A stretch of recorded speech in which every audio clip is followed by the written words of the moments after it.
getting getting a tool that allows us to look at it from a more systems perspective. And you and I have had conversations about the word systems. So I use systems in my work, and I think in your coaching work, it's a different word. Yeah, I Um, like to use a framework or process or something like that. Yeah. But any whatever is people are comfortable with, that's the important whatever thing. people are comfortable with. Yeah. Exactly. And so this is a tool to use before getting into a difficult conversation with someone, or in your own kind of debrief, or with a debrief with somebody that you trust. You can use this tool to better analyze what happened in that conflict, and also like to what is the way out, Hmm. because conflict resolution is all about forward looking. Hmm. And so this tool adapted from, and you can speak to this the SWOT tool. Um, it's adapted from that. Allow it is a tool to allow you to debrief and also to prepare. And there's a bunch of different skills in this tool that I think Hmm. are, I hope is that even if it's just one skill that you take away today, and you use it in your practice of conflict resolution. Yeah, absolutely. Uh, that's the beauty of any kind of process or framework that we put together, is that it provides different kinds of tools and sometimes different lenses from which we can view the events and then interpret them and find a way to respond to them. The original SWOT tool came from the Stanford Research Institute and was developed kind of like as a tool for business analysis. So anyone who is, doing any kind of business work, you've probably seen SWOT, which is strength, weaknesses, opportunities, and threats. And we looked at that, Shannon and I, and we thought about how can we take a tool that people are already familiar with and maybe just change it around and use it still as a tool of analysis and a different lens, but to look at conflict and to look at relationships or trying to negotiate or navigate some of the challenging discussions and conversations that people have. So we're really excited to bring this to you today. And we're going to start with just defining the what that framework or process or system looks like. And it's stories, work-ons, opportunities, risks, and dynamics, and we end with skills and strengths. So let's start from the top. Let's talk a little bit about stories. Now, Shannon, you were instrumental in bringing that particular element to this framework. Um, could you share with our viewers what it was about the stories, about narratives that really stood out for you as being an important skill for this framework? We write, human beings, we're constantly writing stories. And it is no different in conflict. And I think sometimes tuning in to the story that we're telling ourselves about ourselves in conflict, about the other person in conflict, about the relationship in conflict, about where your strengths are, or even, even the language. We're never going to figure this out. We always wind up in this place. This is what always happens. These narratives are incredibly important to pay attention to, because sometimes they get in the way of resolution. Hmm. And especially when we're writing, like, it all depends on the type of person that you are. Like, I have a huge self-critic voice, so I could be in a difficult conversation and I'm saying like, this is my fault. I'm unskilled. I'm not able to figure this out.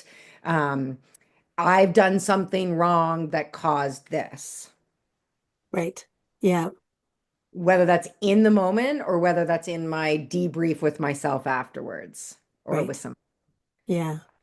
This could also go to, the stories we tell about the other person, Mm. right?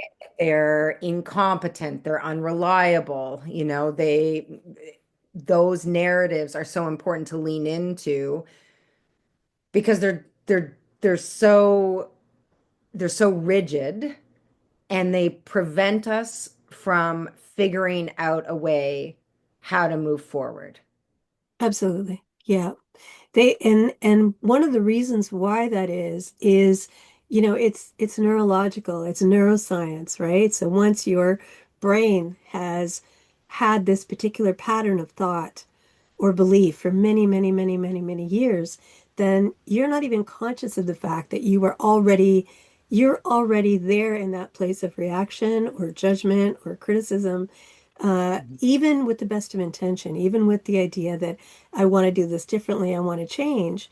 If we're not very, very conscious of what that narrative is, how long it's been there, how it keeps coming back, and really consciously attending to it and putting it aside, right? And this is also, I thought it was interesting when you were talking about how, in a preparation state for a difficult conversations where you're telling yourself, I'm unskilled, I don't know how to do this isn't going to go well. Any of those things, right, Mhm. are part of mindsets, beliefs, patterns that are so ingrained in us that it makes it hard to navigate those things differently and to get a different outcome. But you're 100% right. Those narratives essentially shape the way that that conversation is going to go, right? We're coming at it with that same mentality, that same belief system, the same critique, the same judgments. We're not allowing any space for things to be different. So it's very critical. And I think you talking about it um, from the right at the top, which is having that self-awareness, that recognition of what is my narrative, what is my pattern here, is the thing that allows us to step back from it and observe it before we get into it. It comes from emotional discomfort, right? Mm, These narratives come from hopelessness mm, or, self-blame or shame or grief or fear. There some a writer wrote about it. It's like the negative ego, right? We try to attach a narrative to emotional discomfort that keeps us stuck there in that hopelessness. So if I have a narrative that says this is never going to work, we're always going to be in this fight, um, what that just then my choice of behavior is based on that narrative. And I'm not saying, and we're not saying that those narratives don't exist and there isn't an element of truth to it. And there is, like, these are normal, natural human things to do, is to create a story to explain how we're feeling. What we're pointing out, I think, here is that it is not the truth. It is mm. part of the story. Right. Yeah. So we want to, it's incomplete, Yeah. and we want to put in more narratives to make the story more complete. Right. Yeah. And I think the other thing too is that memory is not 100% accurate, right? I think the research has shown that what happens is that when we tell a story and we repeatedly tell a story, sometimes we experience it differently every time we tell that story. Maybe we add another element to it. Maybe it becomes a little more intense. Maybe there's some additional details um, that actually didn't happen in that situation, but because we've told that story so many times and it's evolved over time, it takes on a different life of its own. So it's important to recognize that the narratives and the stories and even the memories are not 100% accurate, Yeah. right? So there Yeah. is some truth and there's also a lot of gray area there, right? Well, and going back to conflict theory, like that's what cognitive conflict is all about, Mm, right? It said this. No, I didn't say that. You did this. Well, I only did that because you did this. Like, right. that's where cognitive conflict really, really festers, is Yeah, exactly this challenge of who remembers what the right way or the true way. And right. to what we're talking about is our emotional experience also really, really impacts our ability to assess a situation objectively. Like we see things as we are. We don't see things as as it is. Because Yeah. how could you possibly factor in all these different elements that we're going to talk about today? Yeah, exactly. Yeah. And one last thing I want to mention about narratives before we move on is that narratives are essentially a part of our identity, part of letting go of it. Now, and I'd like to hear a little bit more, if you could explain a little bit more about the negative ego, just so our viewers understand the kind of the layers to this.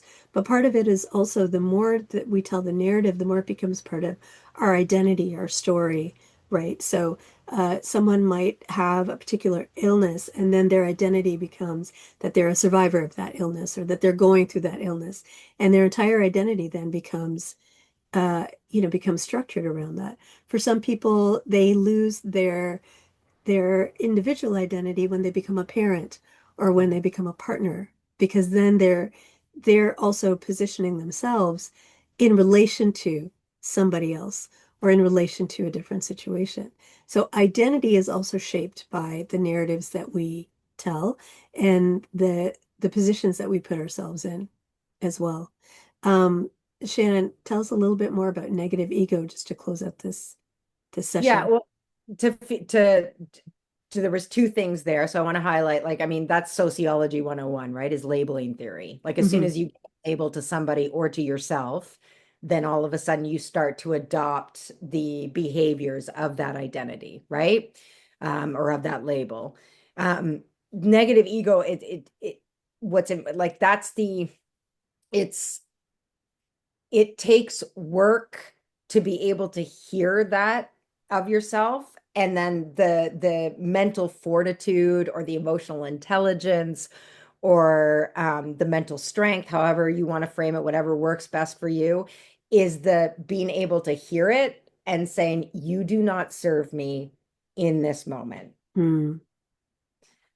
It Yeah. is, like I said, it's not a lie, and Hmm. it's not it's part of being human that we have these um, disconnecting and critical beliefs of ourselves and of others. It's work to put that at bay because, like I said, it's stemming from our own emotional discomfort. We're trying to make sense of why we feel so crappy, right? Like, Mm. Right. why am I so uncomfortable right now? It Yeah. must be your fault. It must be my fault. It must Yeah. be somebody's fault because I need to get out of this. And like really the work is that though that emotional discomfort is giving you information about what is important to you, what is it that you need to change, what boundary do you need to set. It is a way to move forward if you listen to what it's trying to say, if you tune into it. Hmm. And like when we blame others, a lot of the time, and this is what we do, is we are assuming the motives and the intentions of the other person. Right. And Yeah. somebody assumes the motives and intentions of us that doesn't fit with our identity, we get really defensive and really critical. And the same is true for the other side. When we assume Right. motives and intentions of somebody else that doesn't fit with their own sense of identity, you're going to have conflict. Yeah. Absolutely. Yep. And those are the trickiest ones because then we're also talking about identity conflict, right? We're talking about Yeah. people struggling with who am I in this relationship and why am I being seen this way, right? Yeah. And that is, like you said, it's a place where people get very defensive. So from a coaching perspective, this is all about self-awareness. It's about creating that kind of detachment to be able to observe what's happening in the situation and to look at it differently so that we can take a pause, put the behavior aside, put the beliefs aside, and come to it with a little more openness, a little more curiosity, and a lot more compassion, self-compassion for ourselves and compassion for the other person as well. So the first, yeah, the very first S in the swords assessment is about the stories that we tell. Let's move on now to work-ons. So here, in the traditional acronym, it's weaknesses, but we have changed that to work-ons because a weakness or a failure is an opportunity to learn. It's an opportunity to grow, to make things better. So let's talk about work-ons. Now, what would fall under this category of work-on? If I'm in a difficult conversation with somebody and they the behavior is, at least I perceive it to be, or it is actually to be hostile or aggressive, or like, you're going to do what I'm telling you to do, and that's exactly what's going to happen, right? Like the other person is going to win. That, for me and my nervous system, puts me into needing to feel safe. Mm, And one of the ways that I feel safe is to avoid, whether hmm. that's just shutting down and dissociating in the conversation, or I appease. Yeah, of course, harmonize. I will do. Right. Yeah, yeah, Yeah. yeah, yeah, yeah. Hmm. But I'm not saying it because I actually agree. I'm saying it just to get out of the difficulty of the conversation. Right. And so a work on for me is understanding that my response when I feel unsafe, whether that's perceived or actual, I tend to go into my freeze or my fawn. And so my work on in difficult conversations is that I have to be aware of what my conflict response, which I think is so intimately tied to our trauma responses, Yeah. is. Yeah. Absolutely. And what do I need to do to feel safer so that I can show up for this difficult conversation? If Eh, I choose, if I so choose. Absolutely. Yeah. If I choose, and that's I think the key is knowing that we have the choice and we have the power to come to something differently, right? I love what you said about your conflict response is intimately related to your trauma response, because in a lot of situations, I people who think have so. gone through trauma, um, they're that's what they observed of conflict is that it is traumatic, that they have to be vigilant, that this is the only way to work through a conflict. And so they are kind of locked into that pattern and find it difficult to really separate themselves to be able to come to it differently. Mhm. This is where, mindfulness practices like breath work and doing a meditation, or even the fact of doing this kind of a framework prior to going into a conversation gives us the opportunity to to write down all the potential things that could happen that's in that conversation, and not to control what the other person is doing, but to be aware of what are my typical reactions in the situation. What is the language that I use? What are the emotions that I experience? And how can I go through that a little bit differently, right? And also recognizing where the trauma may be because we're in that heightened state of feeling unsafe, that we might be having a trauma response in a situation that is not traumatic, right? That create we do have unsafety in that situation, but is it a trauma situation that we're having a trauma response? It may not be, right? Yeah, it's like it is a lot of internal work to be able to Mm-hmm. differentiate between trauma and emotional discomfort, right? Like Mm-hmm. those are two different things. Right. Um, and with an enormous amount of compassion. Like, it's so hard in the moment to be able to decipher, like, is there a bear? Like, is there a lion in front of me? Because your body, and going back to the body, your body is screaming, you are in imminent threat right now. Right. Like, Yeah. take over, body, do the things. Um, and this is why we're stressing the skills. Like, it's not going to feel good right away. It's not like you're going to employ okay, I know my story of this conflict. I know my work on, all right, good to go. This is going to feel good. It isn't, because the skills you have to employ time and time and time and time again, and they are cultivated over time until you can make them your own, until it feels like it's genuine and coming from you. Right. And, Yeah. you know, like, it takes time. And going back to the work-ons, like, the other work-on is, okay, fine, I have this feeling, I do this thing, I tend to avoid, or I tend to harmonize, or sometimes I can be a director. What behaviors can I choose that will show the other person that I am trying to connect with them. Mm. Yeah. Yeah. And that is definitely a work on for me.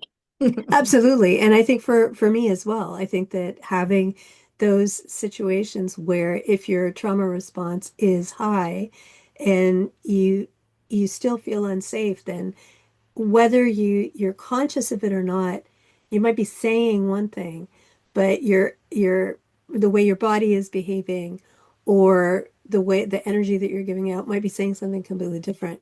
So it is important to know the disconnecting and the connecting behaviors that we have. Yeah. So in the kind of DEI space, we talk about things like microaggressions. We talk about, how people experience unsafety in the workplace. And that comes from disconnecting behaviors, rolling your eyes at somebody, kind of tapping your finger, checking your phone, being distracted. Those are disconnecting behaviors that send a message to someone that this is not a conversation that I want to be in. I don't want to be here right now. I'm not interested in connecting with you. So how do we, and not necessarily I'm not interested, but it's not safe for me. I don't feel safe to connect with you, right? Yeah. So being aware of that for ourselves and also just recognizing that even if we have the opportunity to share that, we don't have any control over what the other person is going to say. So That's right. when you're connecting and the other person is disconnecting, what can we work on there?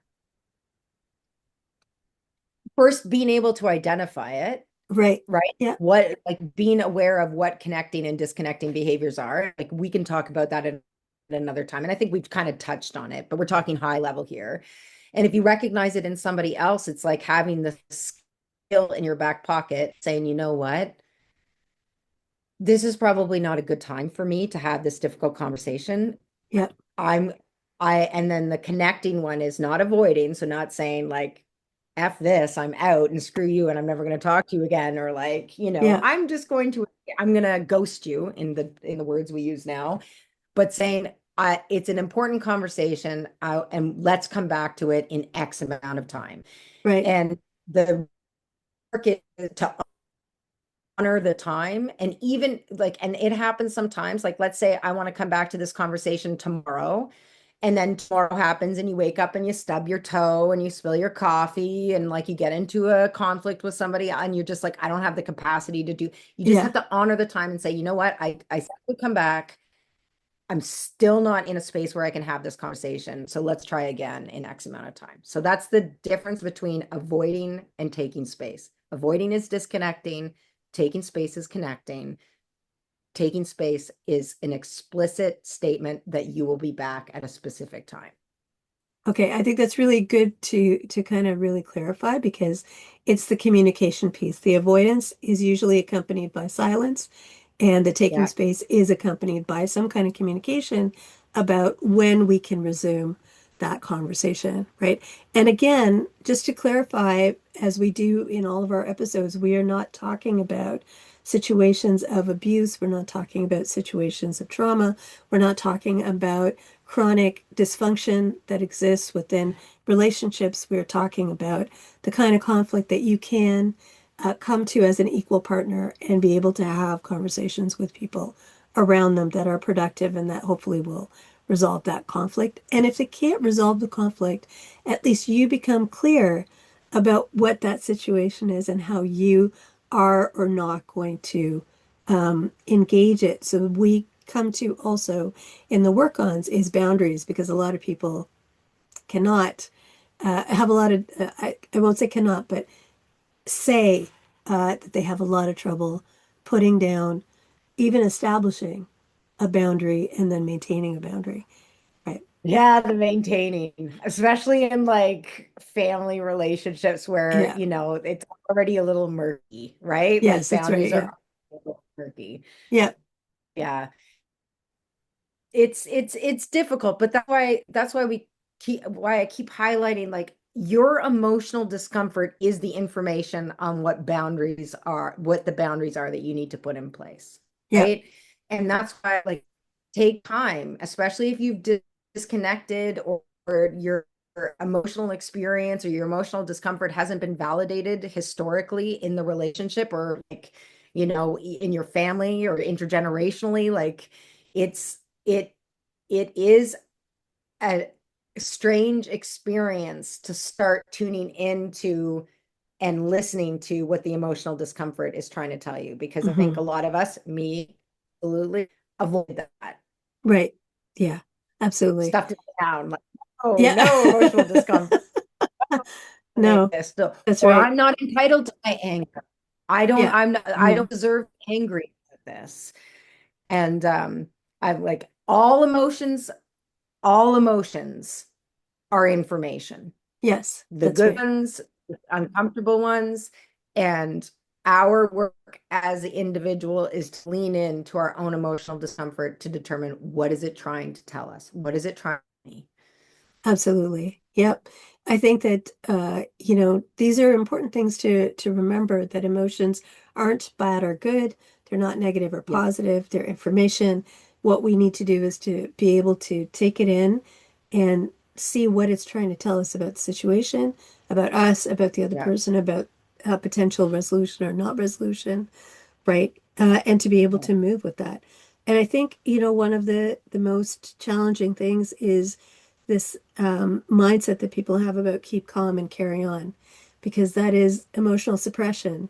Whereas what we're trying to do is to help ourselves and help everyone understand that the emotional processing is what's really important here. Is it's not about putting it away in the same way that we want to meaningfully engage conflict and not avoid it. It's the same idea of meaningfully engaging our emotions and not avoiding mhm, them, not pushing them mhm. down, right? So it's these kind Because of we can't, mindsets. Uh, we Well, I can't mean, sustainably. but people do. They do. They They they get very shut they do down. they do, and here's like, add to this. It's not that it's never appropriate, right? Like sometimes we need to just like, I don't like the terminology, but like keep calm and carry on. Like sometimes that's a necessary survival strategy. Yes, yeah. It's Hmm. when it's when you don't make time to tune back in after you've tuned out. That's a really great point. Yeah, that's a really great point. Yeah, because that's I that is the thing about all of these coping mechanisms, is that they're coping Yeah, mechanisms. They're not exactly. life strategies, right? Yeah, So it's that yeah, point where yeah, we come back and we re-engage. That's yeah, important as well. Great. exactly. Okay. So we got the stories, we got the work-ons. Now we're going to talk about the opportunities. So what is the opportunity in conflict? And a lot of times we're so engaged in the conflict and the back and forth, in the adrenaline that comes from the conflict experience or the emotional response that we have. And I understand there's research on in fact, a lot of people are addicted to conflict, right? Because Mhm. it's the thing that gets them feeling. It's the thing that gives them energy. So the opportunity here is to see what else conflict can provide for us, right? What are the different learnings that can come from conflict? What can I learn about myself? What can I learn about the other person? What can I learn about the relationship, right? What are some things, Shannon, that people can hope to kind of glean from conflict other than the conflict itself? Well, personal disclosure, I learned that I'm a retaliator in conflict. Okay. Yep. So, and how that gets in the way of um resolving the conflict with whomever. So my Right. my example is I know where everything is all the time, and my partner was looking for his cell phone and he couldn't find it, and I was pissed that felt like I was doing everything. The story in my head, I do Yep. everything, Hmm. do nothing. Yeah. And I knew where his cell phone was, and I put a pillow over top of it to make it harder to find. And I was like, oh my gosh, I retaliate. So, you know, that's a lesson across the board, right? It's like, okay, well, where did this come from? Because I think it's a learned behavior. It's why do I feel powerless in this situation to be able to communicate what my needs are? I need to be able to do that. I'm an adult in this relationship, Mhm. um, for it to work.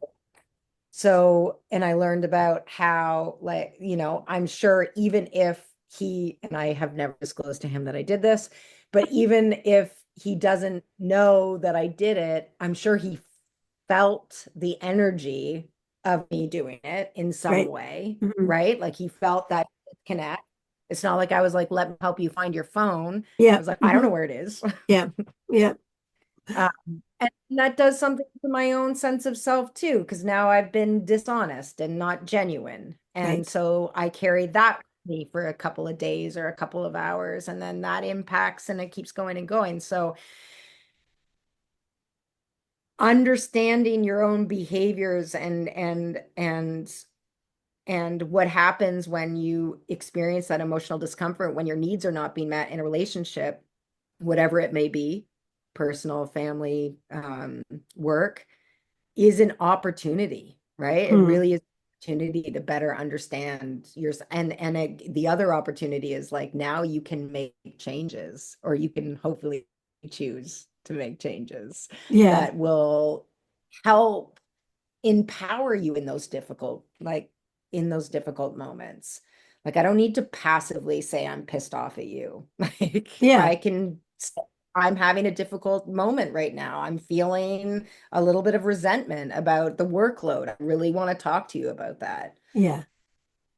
Well, those are the things that when we don't have boundaries and when Yeah. we don't have, when we're kind of in the cycle of disconnecting behaviors, then that language and that approach becomes Mhm.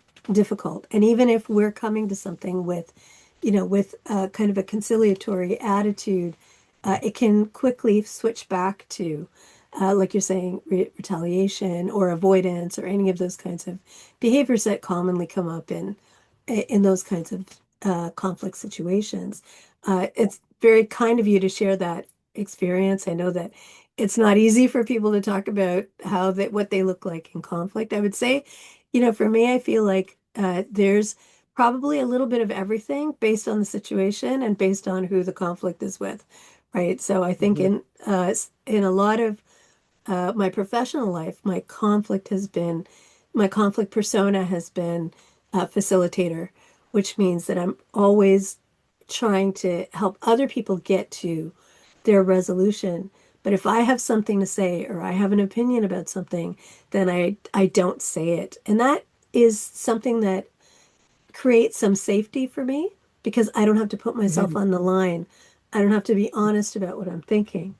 But also then Mhm. I don't necessarily I also don't necessarily um, authentically identify what I can see, what I observe happening in the scenario, because I'm too focused on let's resolve it.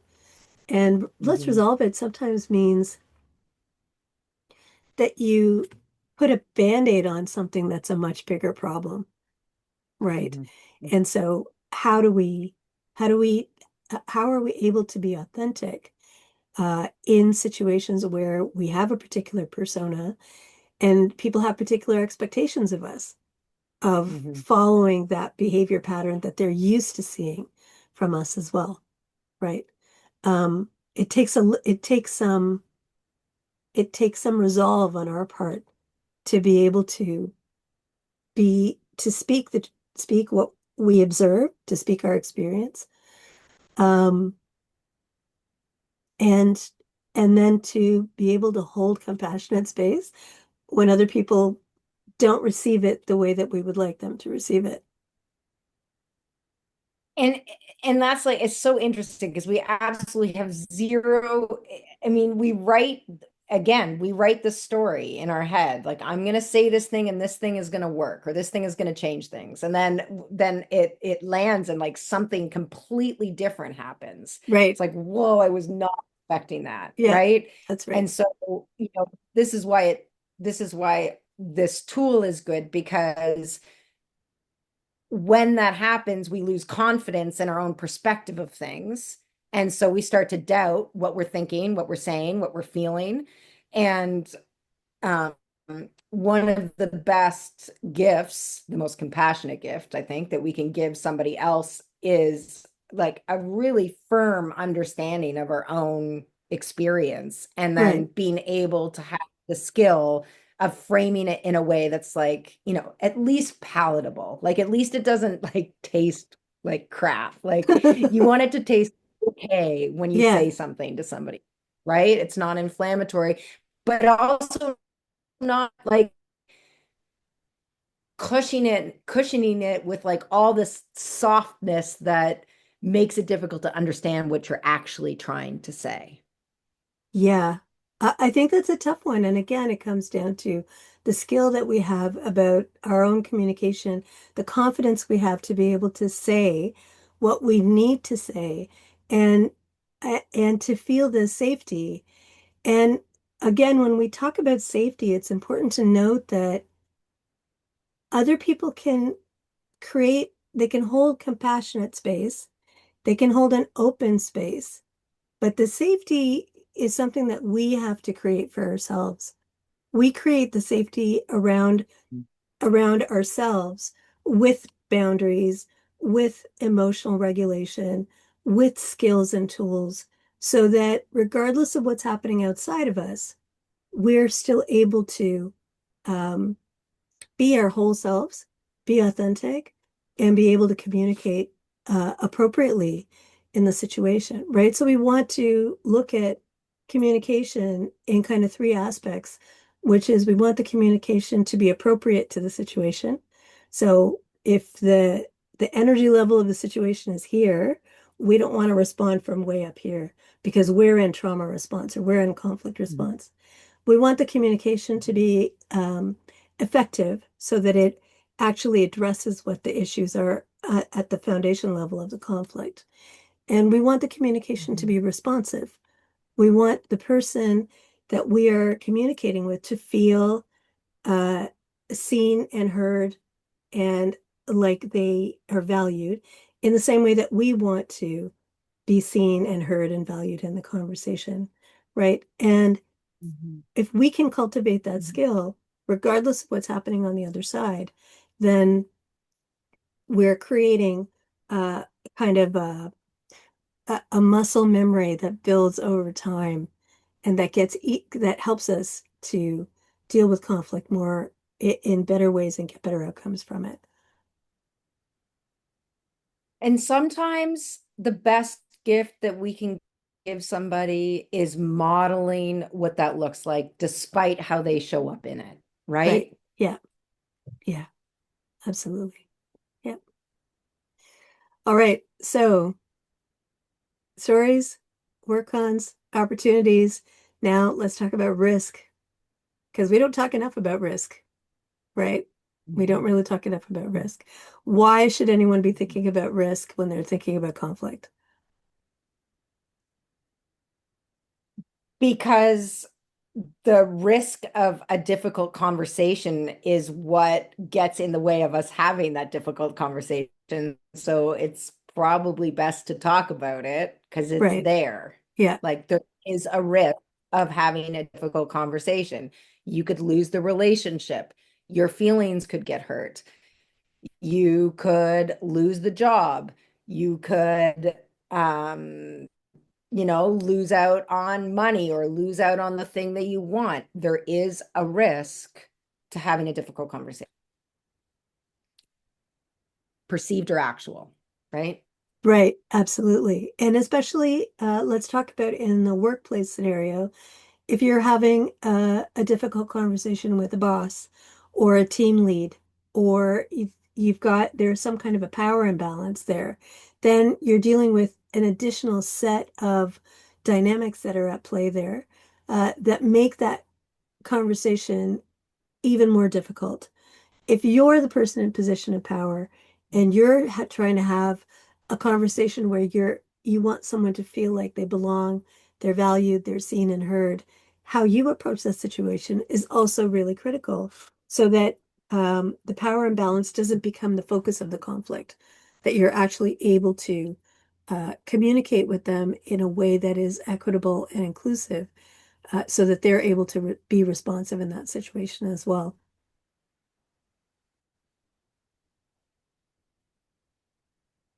Mhm. Mhm. Yeah.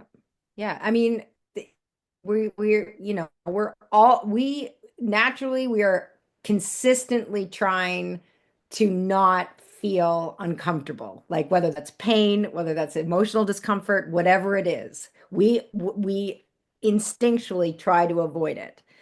So, um, that's why it's important to say out loud what the potential risks could be, because, a trite statement, but you have to name it to tame it, Yeah, right? You have to name it to understand it. And yeah, so, yeah, power imbalances are a huge one. And, it very much could not go well, and there could be a loss there, and there could be grief there. yeah, absolutely.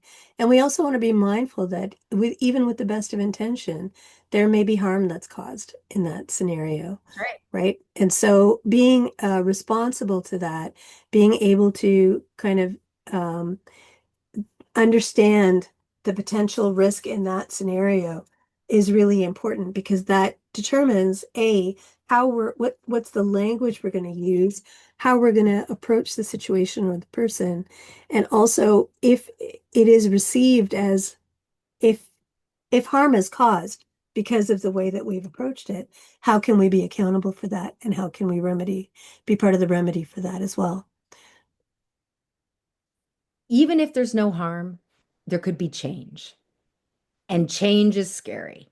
It could change the Mm, relationship, it could change my working environment, it could change the way that this person perhaps sees me. Like, that's the change, that uncertainty. It's the mm, uncertainty of how it's going to go. That's a right. risk. Yeah. It's a risk. Yeah. I think that uncertainty is something that's very difficult for people to, Yeah. to navigate. I'd say for myself as well. Yeah. Uncertainty is that place. It's that place of discomfort of not knowing what's going to happen next. I'm a recovering control person. And so I don't want to say control freak, but I'm a recovering control person. So Yeah. that used to be a safety for me, is that I would only feel safe if I could control what the outcome was. And it's taken a long time for me to recognize that actually the safety can be there if I let go and allow things to unfold, right? Mhm. Uh, and that it doesn't matter what's happening on the outside. If I can create my own safety, I'll be able to find a way to work through it. And it's like, that's exact, it's trust. Yeah. It's trust in Hmm. myself. If I can Right. trust myself that I understand this situation to the best of my ability, and I believe that I am authentically showing up. Right. It sounds simple, but Yes, it is it's daily work. It's it daily is. work. Yeah, Sometimes yeah, hourly. yeah. It's true. Right. Yeah. So there's a lot of opportunity there for growth, for change, for recognition, for accountability, for opportunity, uh, for responsibility. So, you know, when we're working through the framework or the process of the system, we can see all the ways that these pieces are applicable and what the benefits are when we actually start using them um, on the regular, right? And my clients will know that the phrase that I use is practice makes permanent, right? The more that we do it, the more it becomes muscle memory, the more it becomes habit. And we change those neural pathways from going in the direction of conflict to something that's a little more skillful, something that's a little more effective, appropriate, and responsive to that situation. So we've got the stories, we've got the work-ons, we've got the opportunities.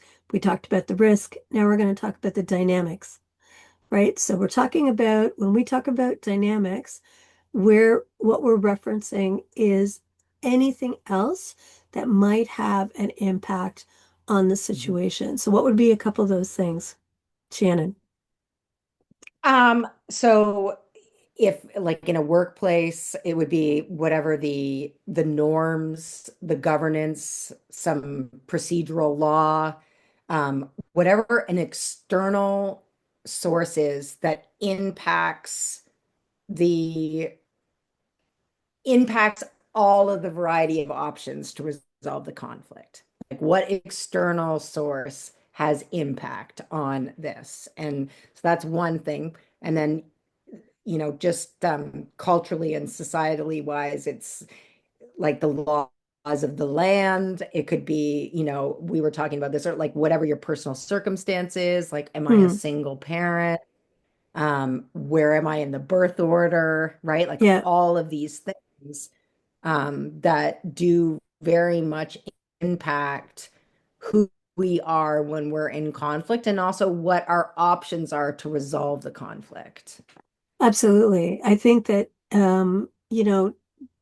it's why are we talking about birth order when we're talking about conflict? Because birth order and how we've been raised, how we've been socialized impacts how we are relating to situations today.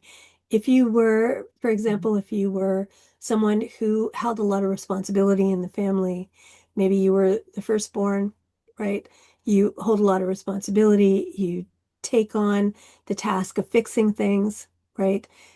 Then that's the mindset that you're bringing to the conflict now, right? And just being aware of it allows us to, again, uh, change those neural pathways a little bit so that we can make different choices in that situation. It's not always your job to fix something. Sometimes you might be called to witness. Sometimes you might be called to support. Sometimes you might be called to step back and let someone else lead, right?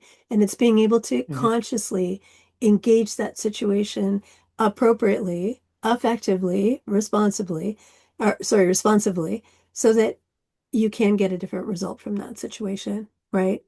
Other things that we talk about in the dynamics is your mental health, your capacity, like Shannon was saying, your capacity, your capability, what your skill level is, right? And those are the places where you also want to think about what supports can I use in that situation to give me a little bit more skill, give me a little more efficiency, a little more effectiveness in what I'm doing, a little more confidence in what I'm doing, right? Whether you talk to someone, whether you take a course, whether you read a book, something that allows you to navigate the situation with a little more ease and confidence. You want to look at when you look at the big picture, then you're able to see, okay, this is where I need a little bit of help. This is where I need a few more skills. This is where I could use some extra support. And there's nothing wrong with that. Again, this is giving up the idea of perfectionism that we have to know everything all the time. We simply can't. There's just too much to Mhm. know. We're just not that skilled. So everybody, all of us, me, myself included, there's always places. There's place for improvement. And it's having that learner's mind that we want to be in a state of continuous improvement so that what we did yesterday was okay, but how can I do that better tomorrow? How can I do that better today? Right? So those are things to think about. What Yep. life's about. That's Hmm. life. Like Yeah. that's the whole that's our task. Yeah. That's what we get to do, Yeah. as painful as it is sometimes. Yes. And sometimes it can be painful. So we're not discounting the fact that this emotional discomfort can be painful.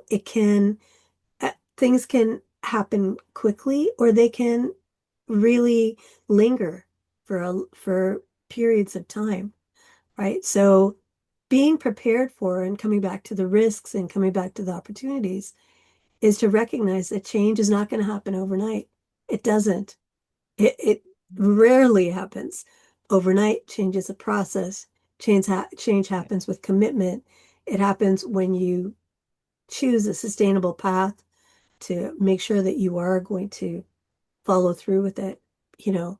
And even the best laid plans, can be kind of thrown up in the air. And how can we flow with that instead of falling back into the same old patterns or just giving up? Quick change isn't sustainable, right? Mm, Like that's why it's a process, because the process of changing is what makes it sustainable. And this is going back to your practice makes permanent.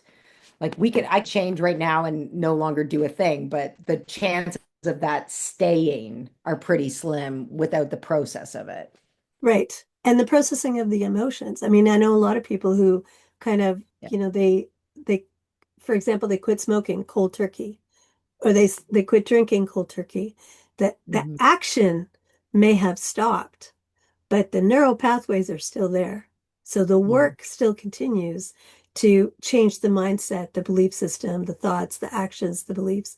Even if you've stopped one thing, doesn't mean that Mhm. everything has changed. So that Yeah. process, like you said, quick change is not Just, sustainable. That's right. yeah. Yeah. Generally speaking, yes. Yeah, Yeah. absolutely. Okay. So coming down to now our last S. So we had the stories, we had the work-ons, we had the opportunities, we had the risks, we had the dynamics, and now we're coming to the skills and the strengths.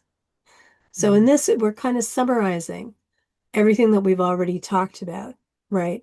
We've talked about the boundaries, having boundaries uh, with people, but also internally having those boundaries, whether you articulate something or not, because you don't have the confidence, or you don't have the language, or the person is not receptive to a boundary. You can still have internal boundaries, and you can still maintain those internal boundaries by Mhm. choosing how you're going to respond to something or not respond to something, right? Um, Taking time to reflect on things is also important. It's a lost art, as far as I'm concerned, in society today, the art of reflection, being able to sit with what we're uh, what we're experiencing, or what we observe, or how we feel. But it's very crucial. It's actually, I think, one of the most crucial skills that we can learn. It's part of the purposeful path: observation, inquiry, critical analysis, reflection, and response. It's all part of a larger system of living intentionally and purposefully, right? Shannon, what are some other skills and strengths that someone can take away from this process? It made me think of the Aristotle quote, right? Like knowing yourself is the beginning of all wisdom, There you go. right? Yeah. Yeah. That's why it's so important to reflect. Um, I think the one thing that I want to highlight about skills and strengths is really understanding that strengths is a broad term. Like for example, I consider one of my strengths to be in difficult conversations, or at least in the self-reflection part, is that I have a really good sense of humor about it. And I think that that is a strength. Because if it was so serious and I felt it so deeply, it might get in the way of me being able to move forward. My self-critic might take over. Like and you don't even, it feels crappy even now. Like you're still screwing up, right? But like I had my self-critic voice now has a little bit of a humor to it, a little bit of comic relief. So humor, and we were talking about this, like I know what my comfort foods are too when I'm feeling kind of Yeah. crappy. I know what I like to eat. Like I think that that is a strength. And so when you're considering your strengths, make it really broad. Your Mm, sense of community, family, the fact that you like to knit, you know what music to put on, like all of those are strengths, mm. and are important to factor in when you're thinking about who you are and how you're showing up in these difficult conversations. And um, another strength is that in resolving conflict, having your BATNA, which is your best alternative to a negotiated agreement, knowing what that is, like if this doesn't go well, what are my options? And you have that at the ready, or at least you've done that mental work beforehand, and sometimes afterwards. That is a strength, knowing what your BATNA is.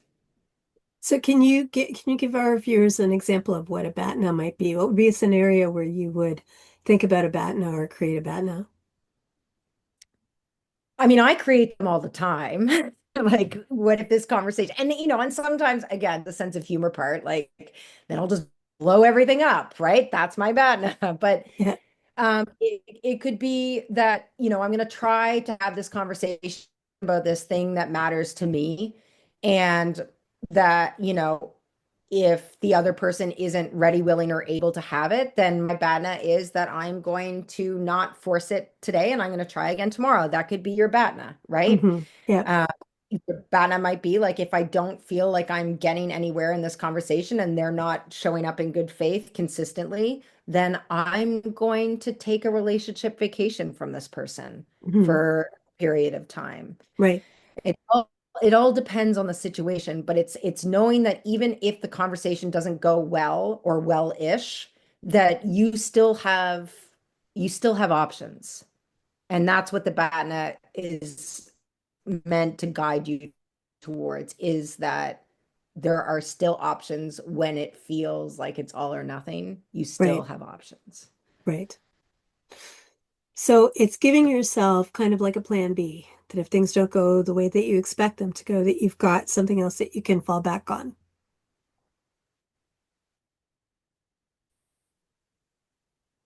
Exactly. Yeah. Okay. And I think that's important because, again, coming back to this idea of safety, which is you create your own safety, is if you are going to go into a difficult conversation, you're not sure whether it's going to work out well or not, but you have a backup plan for yourself. You're creating safety. You're not expecting the other person to create safety for you. And Mhm. you're you're also not, I guess, uh, leaving it all up to the moment where you react. Now, as a recovering control person, then, the whole idea of allowing things to unfold can be challenging. You get better at it as you go, but having a backup plan is not controlling. It's just, it's just a safety. It's a measure, it's a precaution that you're putting in place so that if things don't go the way that you hope they'll go, that there's something that gives you some ease and some That's confidence right. in how to go forward. Yeah. Yeah. Yeah. And like, my joke is I'll just blow this all up. Like that, I mean, that's not an effect. If you walk in going, if this doesn't work well, I'm just going to blow this whole thing up. But Yeah. like I said, it's best. But it is it is. It's like it is a plan B. Like I still have agency in this conflict, regardless to how the other person shows up. Hmm. Exactly. Yeah.